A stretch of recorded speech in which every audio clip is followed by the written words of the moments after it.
All right, here we are. It is Wednesday, February 1st at 10 o'clock in the morning. It's early here. It's early everywhere. We're gonna find out all about IBEX today. Now, here's the first thing that you can find out about IBEX. Okay, in Latin America, it's IBEX.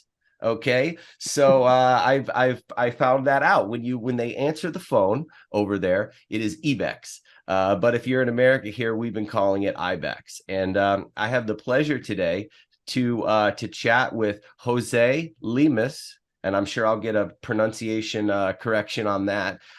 He is the CEO of IBEX, and he is an absolute baller.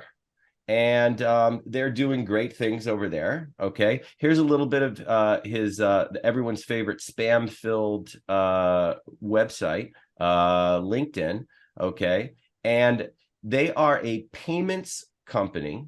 Okay, and there's a lot to unpack here. We're going to talk about IBEX Pay. We're going to talk about IBEX Hub. We're going to talk about the OTC stuff. Okay, there's a lot to talk about with IBEX. And the first thing is, Jose, how are you today and where are you today?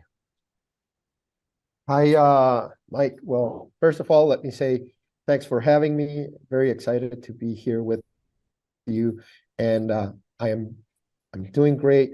Very excited about everything that's going on in Lightning, but also very excited about the conversation we're going to have right now. And I am in beautiful Copenhagen at the moment. All right. And that's why we're doing this so early in the morning, is because he's across the pond there. Okay. So the first thing that we're going to cover is some of the amazing usual suspects of the Bitcoin VC crowd that has either invested in IBEX's previous round and this one again. So let's just get all the excitement out and put that in the rearview mirror behind us. Okay. And that is the 1031 crowd. All right. That is Zonte Capital. All right. That is Stillmark. Okay. And that is Hivemind. So we have a party round here, a great cap table full of a bunch of Bitcoin VC favorites. So just a quick little shameless plug. Why are we doing this? Well, we're doing this because we do founder interviews and interviews with the companies that we're investing in. We source questions from our group, and we're able to get everyone to participate for smaller amounts through our Lightning Ventures syndicate, right? So if you want to learn about investing in Bitcoin companies and participate, you should join our group. That's ltng.ventures. That's about as much of a shameless plug as I can do. Okay, so first things first, when did you start this company and why did you start this company? Oh, the idea for this company was actually, everything was set in motion in 2017, back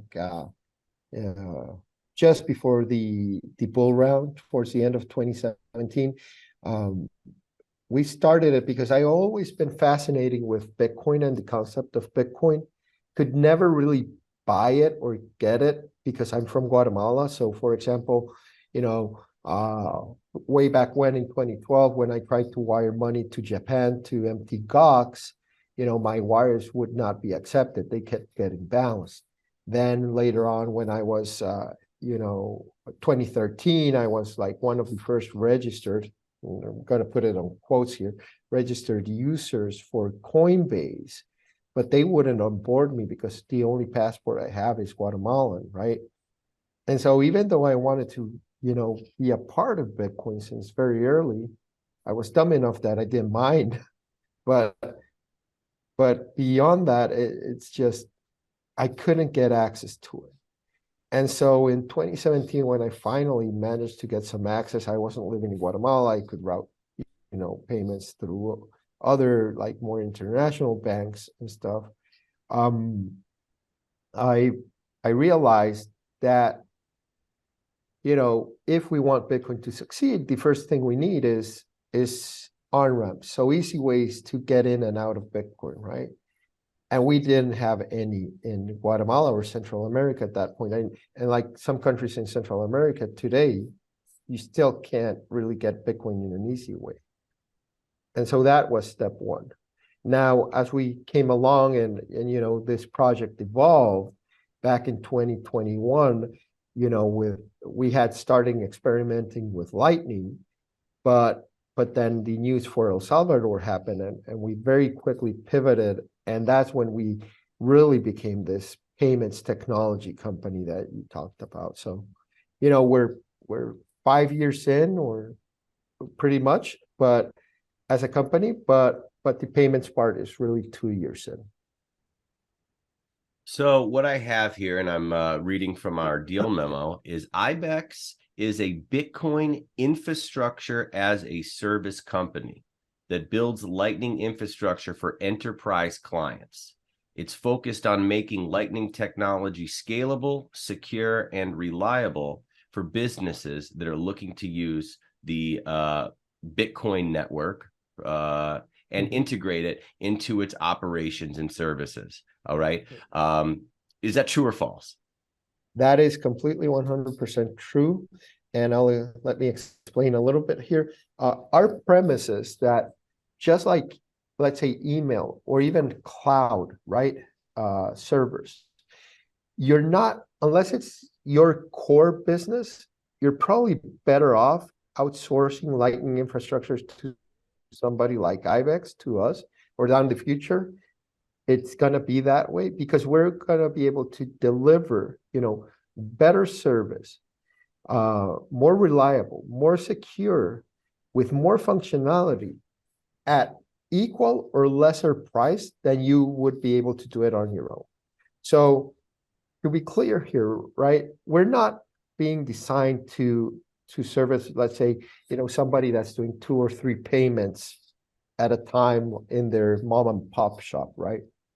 We're being designed to service, those big institutions like banks, like exchanges, like wallets that are going to be what we expect is we're going to have to compete with, a transactional throughput model like Visa or MasterCard, where we're talking 40,000 transactions per second, 50,000 transactions per second, maybe, we hope even more, 400,000 transactions per second. But at that point, right, the whole conversation changes. Because you can't just be running a node in your own self-server, hosted environment. You need institutional grade solutions that are designed to handle that amount of volume and are designed to withstand attacks. And so that's what we're doing. So we're going to unpack all 3 of these businesses, all right, wrapped into IBEX, which is the IBEX Hub, the IBEX Pay, and then this OTC. And even where the bulk of the revenue is coming from right now might not be the big picture for what they foresee as the big revenue driver moving forward. So first things first here, if you like big names and logos, IBEX has already connected millions of users to the Lightning Network with existing clients that include Starbucks, Domino's, KFC, Subway, Wendy's, Pizza Hut. And this is all happening in El Salvador. So I want to get to the geography of where a lot of your transactions are, where you're focused on. I know it was a big Latin America focus, but you actually have, I think, the most retailers and merchants here in the U.S. Somehow, or there's a big U.S. Push. So do you want to talk about that? Yeah, absolutely. So this is very interesting. So like you mentioned, there's basically 3 products, and 2 of them are kind of tied together, which is the IBEX Pay, which we're going to go into a little bit of depth here, and the IBEX Hub. Now, the interesting thing is, the first thing we realized when we were going into El Salvador, or rather when the El Salvador news happened, is that we realized that as much as, a positive PR thing it could be for Bitcoin, it could also be really bad if we didn't have the right tools, or we didn't give the customers, the people, the right experience to interface with Lightning. And, even though the rollout was not perfect, right, it was good enough. And so what we were focused on is you know, if we keep Bitcoin as just a pure peer-to-peer experience, or if that is our focus, we'd be missing out. Because honestly, if you go through your life, the majority of your transactions are not peer-to-peer. Your majority of transactions are person to business. So who do we need to get comfortable using this technology for mass adoption? Well, we need businesses, because, as much as sending, money to your friend is fun, at the end of the day, you want to spend that money.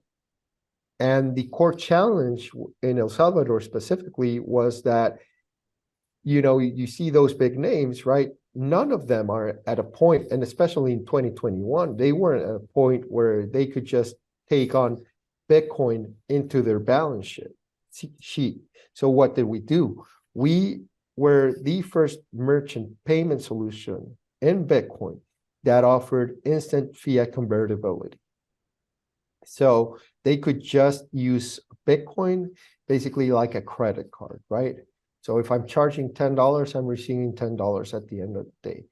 Now, to build this merchant payment solution, we first had to build the IBEX Hub solution, which is our suite of APIs, right? So we built that, and we were our first IBEX Hub customer, so to speak. So, all right, we're going to talk about competitors a little bit later, and we're going to talk about a little bit of the overlap. So that's down in El Salvador. Yeah. Where where Bitcoin is, of course, legal tender. Okay, so these Fortune 500 companies basically have to accept it. So that's a big grab.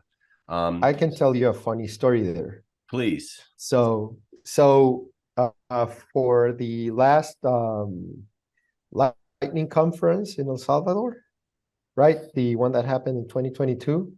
So a lot of the Bitcoiners and a lot of the conference was happening in the IHG hotels, right? Now, IHG didn't put in a Chivo payment solution, right? So during the conference, but they hired IBEX, but the government didn't know about this. But so during the conference, the government was like, okay, we're gonna go make, an example of these people and how strong we are and serious about making, Bitcoin legal tender. So a bunch of government officials showed up to verify that IHG could in fact receive payments. And because they were onboarded with IBEX Pay, they could yeah, absolutely, here, you can pay here. And so, they avoided a huge fine and bad PR because, they had IBEX Pay. Well, yeah, especially at a Bitcoin conference, right? Yeah, okay. Absolutely. So the company's success is attributed to three key products, right? I've said it 5 times already on this. Okay, so that's the IBEX Hub. But listen, there's a lot here. IBEX is a very complicated business. There's a lot going on in there. Three key products. All right, the IBEX Hub, that's the flagship product. Okay, that's the infrastructure as a service solution, APIs integrating Lightning into the company's point of sale and apps. All right, everyone's excited about that, except for nobody really uses Bitcoin. But when they do, they will be ready. Okay, so now we have IBEX Pay. Okay, what is IBEX Pay? Well, like I mentioned, IBEX Pay is really a merchant payment solution. So what happens is, as a business, you handle money and finances quite differently than you do as an individual. And back in 2021, there really wasn't a ready-made solution out there that was more catered to, a business that wanted to accept Bitcoin payments, where, you have account segregations, you have, the ability to give employees the ability to charge, but you don't necessarily want those employees to also have access to sending out that Bitcoin, right? And so we developed this platform that we're right now selling as a software as a service model, right? Where you can just go online, register your company. We basically, if you're staying just in Bitcoin, we operate all over the world. There are certain jurisdictions like in El Salvador where we can actually do fiat conversion, right? And so now we're integrating into, e-commerce solutions. So you can do like a plug and play. So we're integrated into Shopify, WooCommerce, Equid, and other, and we're rolling out constantly more e-commerce platform integrations. And that's basically it, a very simple way for businesses to be able to start collecting payments in Bitcoin. The cool thing about this is that you input the amount you want to charge in your local currency. We do the automatic conversion, collect the Bitcoin for you, and then send it on to you.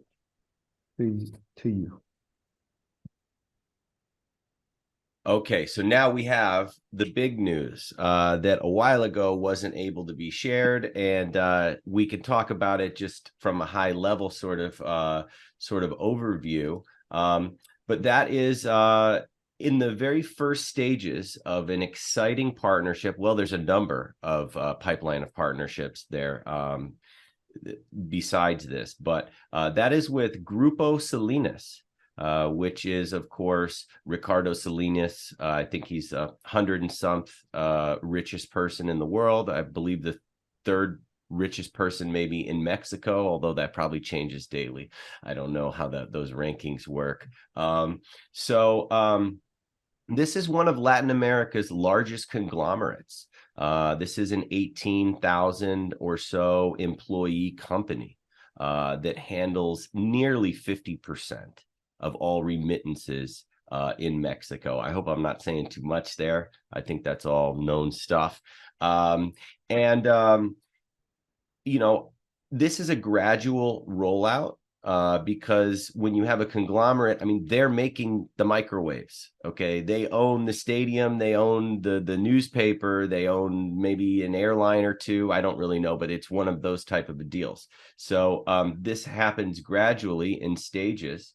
And it's very exciting how many people this can touch as it rolls out. So before I say too much, and we have to edit a bunch of stuff, is there anything that you can say about this partnership?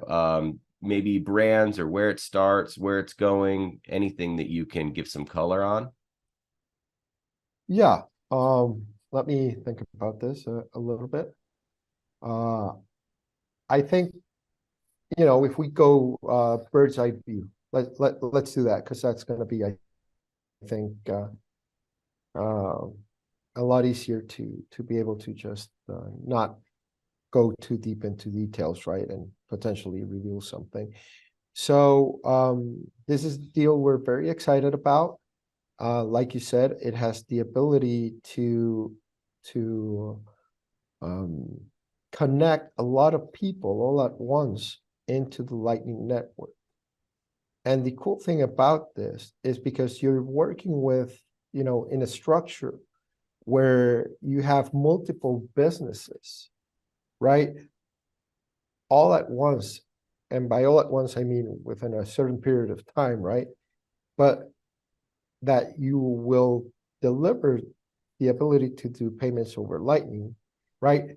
The cool thing about doing it this way is that, like you mentioned, if they have a supermarket, if they have an electronics shop, if they have an airline, if they have this, if they have a bank, if they have, by having this wallet that's owned by them, they already have also the ability to receive payments that way. So if, for example, you send a remittance to Mexico, that person that receives the remittance doesn't necessarily need to even go cash out. They can just go and spend at a store, which is super attractive to one of these organizations that is set up this way.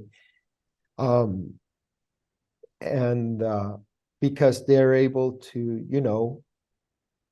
you receive a payment and you can let your customer know, well, there's an offer, there's there's a deal today. Here are some coupons for the produce, for example, in the app. And then they go and spend. So it's not about, they'll make money on the remittance. Let's say if we cut down the fees to 1%, right? But then the interesting part is that you're driving business to your other businesses where you're making margins of 20, 30, 50%. So this is really cool because, a lot of companies that are Bitcoin companies, they have to onboard somebody to a wallet, right? If you're gonna earn Bitcoin playing games, okay, like Thunder games, you have to then withdraw. There's a process there to get somebody into a wallet. So this sort of white labeled wallet, this sort of custom built wallet for the Salinas group is just that. And they don't have the need to, okay, well, you're doing remittances or whatever you're doing. Now you have to download your wallet. This is the wallet. And then to have that network, that captive audience there that you can just push those deals to, just like you said, produce is on sale today, save 5% on this when you use it. It's a very powerful communications tool, and it makes sense why they don't want people in another app. They want it in that app. Well, okay. What's cooler here, actually, Mike, is that they don't even need to build, let's say, a brand new wallet. It's that they can grab an app they already have, which is actually what's going to happen, right? They already have apps, and they're just going to plug in Lightning functionality into that app, which already has users, which already has this kind of like built-in customer base and demand. And then you start to notify, like, listen, now you can do this. This is a new extra functionality. And we're very excited about this opportunity because we do think this is the proper way. So imagine, let's take it out of Mexico, right? And let's go someplace. And I'm gonna pick here an example that I know for sure is not gonna happen in the near term, but say this would be like, let's say, who's a huge conglomerate? Hyundai in South Korea, right? Like imagine, they have this huge apps that already has like 80% of the population of South Korea. And you give Lightning in there, and now all payments can happen through Lightning, even internal settlement payments, which is a huge boon because, your operation just becomes that much more efficient. Because at the end of the day, the value proposition of Lightning to us really is that it's a hyper efficient global settlement network. So the moment you plug Lightning functionality into, your apps or services, not only are you, creating this great experience for your customers in terms of, the functionality that they're going to have in that ecosystem, but because Lightning is open, it's now global as well.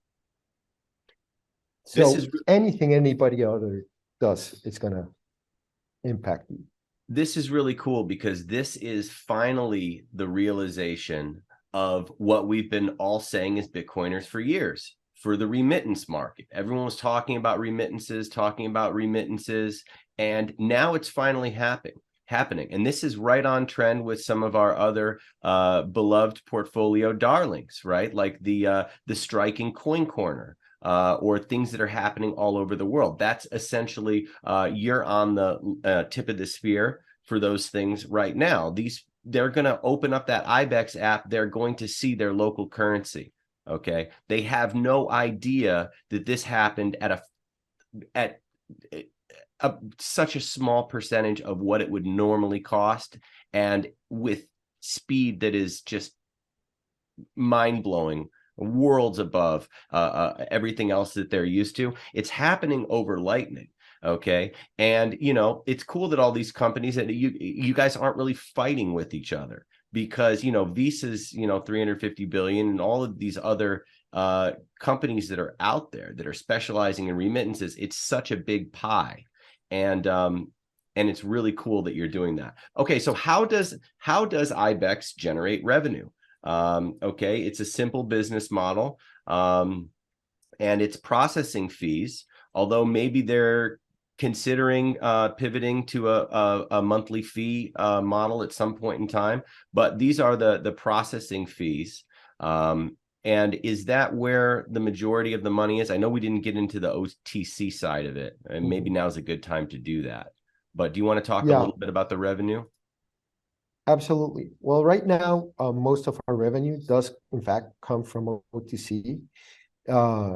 So as you mentioned, this is we take a small fee or a small percentage of the volume we transact. So because it's a small part, we need to get really up there in volume for it to become a significant portion of revenue. Now in the OTC, because we just have so much history there, right? Right now we're able to generate a significant amount of revenue, but the interesting part for us is the accelerated growth that we're seeing in our technology business. So if you look at our graphs, they're basically exponential curves, right?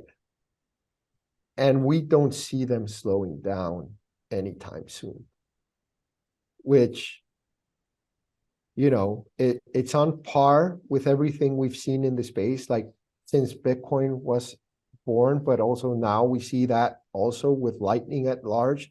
So the Lightning network is growing at an exponential rate. And oddly enough, Lightning, according to a study that Lightning Labs just put out, is by and large disassociated from, the broader crypto and Bitcoin market. So it has nothing to do with the price. So even though, let's say, the last year, Bitcoin crashed significantly, Lightning companies like ours saw increased adoption and significantly increased adoption.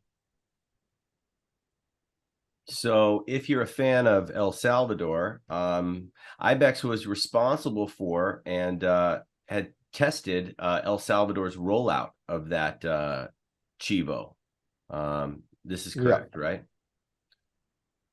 This is correct. The interesting thing there, Mike, was that we were the only ones that were able to move fast enough because we basically got tapped on the shoulder. We weren't even thinking about offering services to Chivo, but a week and a half before the rollout, we basically got tapped on the shoulder because, they needed to have Lightning, and we were the ones that were able to execute in that time frame. Okay. So without getting into actual numbers, right? This is a 99% uptime for IBEX Hub. And we have a quarterly compound growth rate of 80%. So he ain't joking around when he says that it looks beautiful on a chart. And it definitely does. Okay. And we have 27 unique countries with IBEX Pay. I'm not sure if that number has changed. 27 unique countries. That is beautiful. And let's get into the competitors. Now, everyone likes to compare with OpenNode. But I think you guys are actually working on some sort of like kind of integration maybe, or in talks about maybe getting together on something. So everyone loves to compare you guys to OpenNode. I have that question here. I just wanted to see if you could address that. Yeah. OpenNode was basically our direct comp all throughout, let's say, last year and a little bit before. Unfortunately, this is no secret. OpenNode ran into some issues recently, which honestly we're very, very sad about. I know they have new leadership at the helm. We've already talked with the new CEO. He's a great guy. We fully expect them to turn it around because, as you mentioned, this is not about Lightning companies. fighting and bickering amongst each other. We got bigger fish to fry, right? We're going after payments. And to your point, payments, global payments is a $2 trillion industry. That's in revenue. Like all of Lightning, we've got so much growing up to do, right? So it's not going to do us any good to start fighting. And in fact, you mentioned Coin Corner. I know Danny very well over at Coin Corner. Great guy. We actually shared a panel in Edinburgh. And so one of the things we're working on with him and a couple of other, quote unquote competitors is starting to develop certain standards for, companies like ours that are trying to service that more institutional market. So I think a more direct comp right now would be River Financial, who, I've also spoken with the CEO. And what kind of open standards? So this is interesting, right? Taking a page from computers and computers companies, they have to come together in terms of ports, right? Like USB-A, USB-C, and everything like that. There's they all come together. It's called the IE, but basically it's all of these companies have a board in this organization where they define what the next input-output port is going to look like and how it's going to function and how it's going to transmit information, because we need that. Because it's better for everybody if we all talk the same language, right? And to that point, and a small point that you made before, one of the things we're working on is what we're calling Lightning Fiat accounts. So these are accounts that we already have live, where the money is kept in fiat. So in whatever denomination you need, so dollars, pounds, francs, whatever it may be, while it's in the account. But whenever you come in and out, you go over Lightning, right? And so this is a really cool functionality, but because it's going to enable what you said, it's that transparency where, you don't necessarily, or the average person, we're Bitcoiners and we love Bitcoin and we want Bitcoin to win, right? But for the average consumer, it doesn't matter.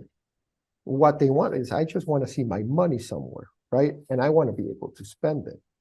And this is what that's going to enable. Because, the standard we're developing is, how do we send metadata on each Lightning transaction where we specify, like, this is supposed to be, 10 pounds and at this purchase price, right? Or at this sale price. And the other party can then take in that info and match it.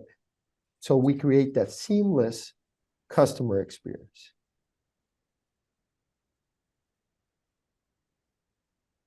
Okay. You caught me just as I was making a note on something. So, okay. So this is the trend.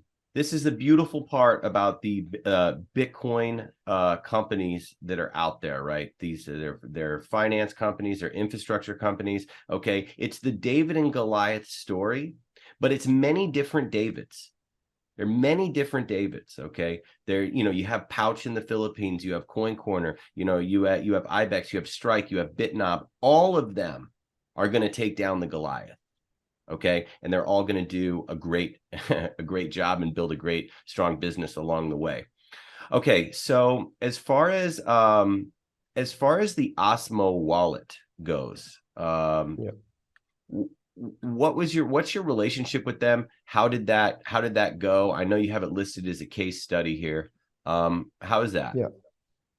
So Osmo Wallet is the first Bitcoin wallet launched in Guatemala. So by Guatemalans, for Guatemalans, and really for Central Americans, for the whole region. But we're starting off in Guatemala.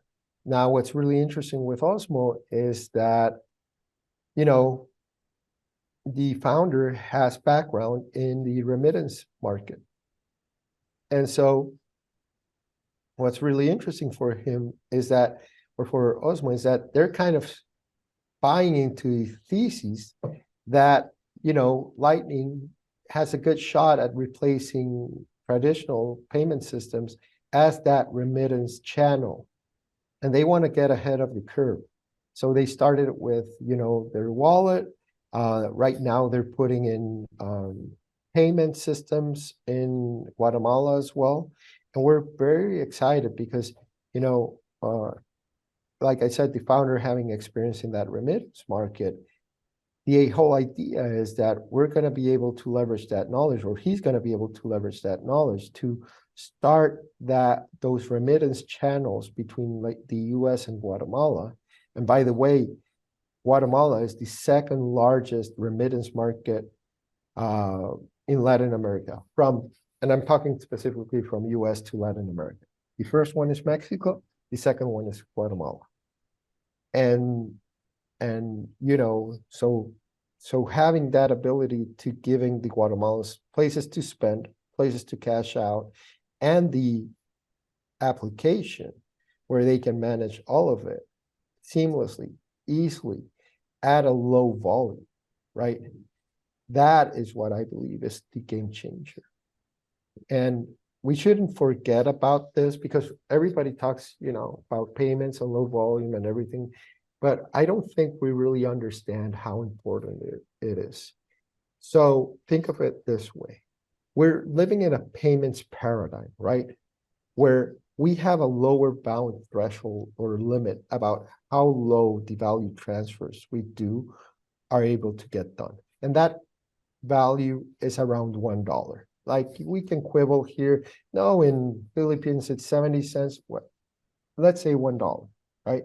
But we really can't push payments and money transmission globally lower than that.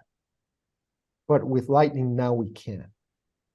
So to me, the biggest value proposition is not about paying for a cup of coffee a different way. No, this is about, all of the payments that today are not possible and the commercial opportunities that those payments are going to open up. Like what's going to happen when you can feasibly be paying fractions of a cent every second for a service or a product, where machines are going to be able to do micro or nano payments, even lower than that, right, between each other for, very small amounts of value. So this is going to open a notion of new commercial opportunities. Okay, I also want to correct something I said earlier about 18,000 employees for the Salinas group. It's way higher. I think it's closer to 100. That's my fault there. Okay, so one more note on the competitor. Galoy is in this sort of, there's some overlap there. How do they differ from what you're doing? And do you get together on them? Do you have any kind of relationship with them? Yeah, well, we've spoken with Nicholas multiple times. That's Nicholas Petray, that's the CEO of Galoy. We've been there from the start. We were both some of the first companies when the whole El Salvador project got started. I believe they're going more, or at least from what I recall, they were going more towards the community banking area, right? Where they want to be able to enable people to build their own, local economies and banks through Lightning. Like you said, there's a ton of overlap, right? Where we can see each other. But again, at the end of the day, I think for me, it's about those niches, right? Because they do become important when you start making distinctions, like who you're trying to service. And so that's one of the things that I think, sets us a little bit apart is we're being built from the ground up as this enterprise solution. So everything we do and all of our roadmap and plans are geared towards ensuring that we are able to service those clients. Like, for example, let's say Walmart decides to accept Lightning payments. and have their own solution built in, right? Let me pause you right there. If Walmart decides to accept Bitcoin, I'm sure they're just going to do that with a simple phone app, right? They're just gonna have everybody at the checkout counter with their own phone. No, I'm just joking with you. Like as a small business, right? Like they need these type of integrations. Sorry. Yeah, they need the more like robust professional, because Walmart does a couple thousand transactions per second. You're not, and to them, that's not their core business. Their core business is not doing payments. Their core business is, selling products to their customers, right?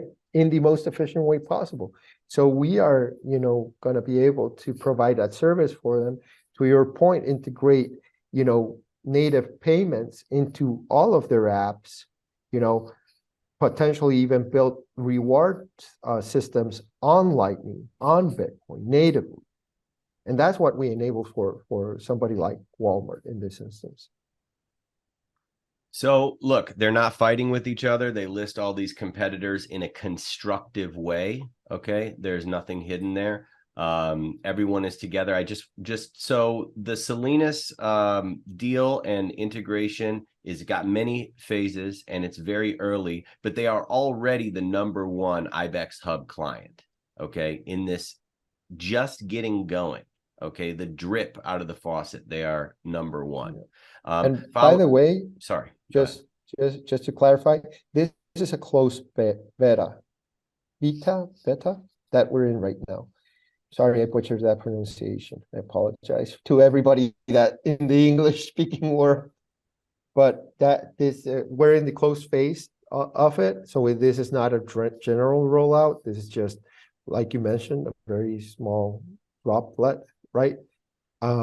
Which, as we move into, an open beta phase and then an official launch, we expect to get progressively bigger and bigger. So, Taurus, is it Taurus? Taurus? Taurus. Okay, I'm a Taurus too, born in May. That is the #2 IBEX hub client. It was recently acquired, but that is a Mexican exchange that's had much success with IBEX, and then followed by Osmo. Okay, and they're on track for SOC 2 compliance, all these kind of fancy things too. So there's a lot of other signed contracts that we're not going to talk about here that will be rolling out from Q1 to Q3. Not going to name names here on that one. But, finally, look, this is a tough question, but how does the world or this space look in 10 to 20 years, and how will IBEX fit in? That's a very good question, but I didn't mean to surprise you with that one, but no, great question. And so obviously we're going to assume that Lightning was successful and Bitcoin was successful and IBEX was successful, right? How does this look, right? So taking that premise, in 10 to 20 years time, how this looks is we are able to fully transition from the traditional payments rails into new technology. This is going to happen. And I think, a lot of people don't see a problem just because they don't know the industry. So payments is a very esoteric field, basically, right? And nobody thinks too much about it. But just to give you a quick background, all payments and global payments, right, specifically, run on technology that's over 70, 80 years old by now. So we're going back to telex, like 1950s time, when wires, they're called wires because they literally went over a wire, right? It's as simple as that. And we're still running on that technology, Like we patched it, I kind of improved it, whatever. But the biggest problem is data handling. So why everything takes so long and why you can't go lower than, let's say, $1 for a payment right now is because it's a bunch of databases trying to talk to each other, right? It's all about database coordination. And the issue there is that when you have so many databases all over the world, all trying to talk to each other, right? It's very inefficient. And it's very inefficient because, information can get lost in translation, information can get corrupted, digitation errors, all kinds of shit can go wrong. Sorry about that. But all kinds of stuff can go wrong. And then it gets slow and it gets expensive. Because if, let's say, you're a bank, Mike, and I'm a bank operating in Guatemala, you're in the US, and I say, Mike, listen, Steve is going to come by, please give him $2,000. You're going to say, okay, sure, but send me the money. And I'm like, it's on its way, right? But then I call you and say, listen, I made a mistake. It's not Steve, it's Jeff. What are you going to say? Like, well, I already gave the money to Steve, right? So those are the issues that you kind of have to slow everything down to actually, coordinate. Okay, are you sure this is the guy? Yeah, this is the guy, and everything moves. And then eventually a ship moves money. But that is why it's so inefficient. But what do we have with Bitcoin? What do we have with Lightning? Well, we have for the first time ever, a truly global database for financial transactions where everything can get settled in as close to real time as possible. And so in this new world, what I see is not only money, but all financial transactions. This means titles, this means securities, this means anything, any asset can get settled. Anything that can get settled is getting settled on Lightning and on Bitcoin. Everything is happening 100 times as fast as today.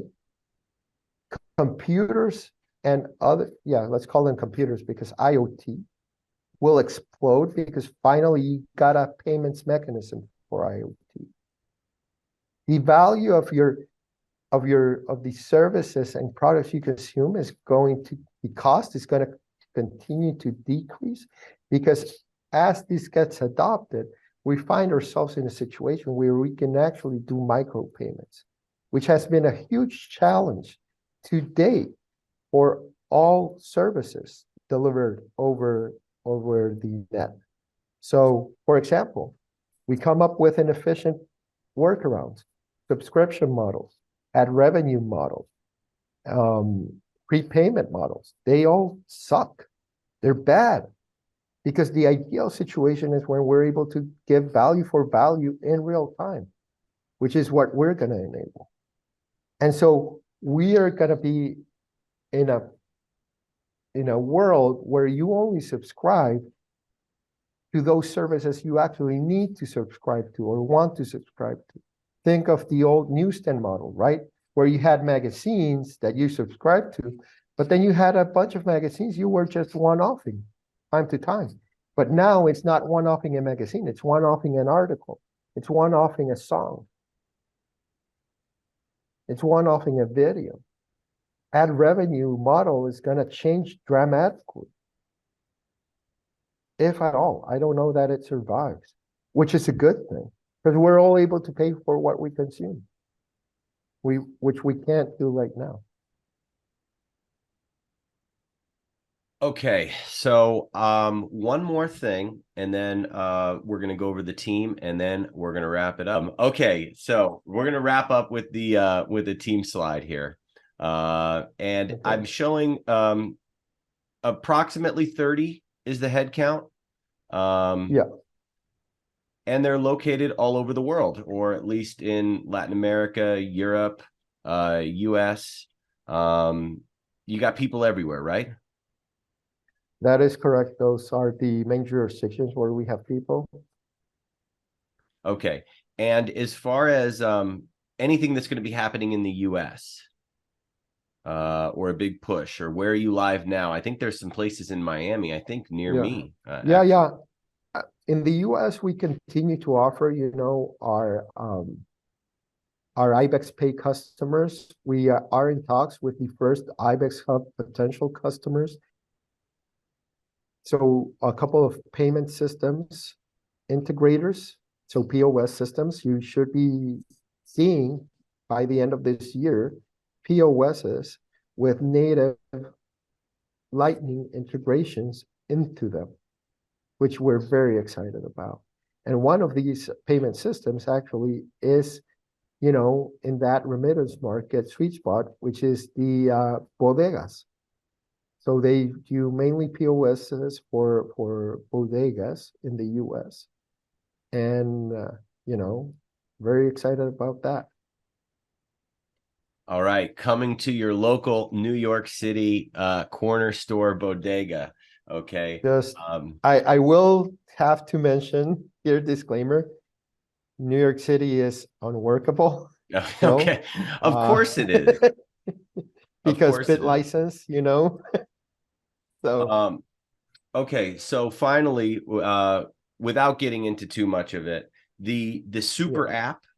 Okay, the super apps of these countries where you open it up and you can get your food, your car, your deliveries, your this, your that. Those type of partnerships on the hush hush right now, I would expect to see from IBEX this year.